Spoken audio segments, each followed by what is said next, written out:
So I am changing out my garbage disposal. Here we go. Got the old one out.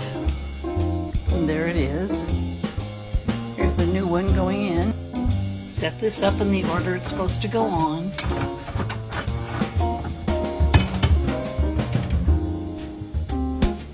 It's all assembled. Now I need to plug it in and test it. Test for water run first and make sure it's hooked up right. Put that under there just in case. Water's running. Nothing leaking. Put that in. Damn, I'm good. That's how you do it, handy ladies.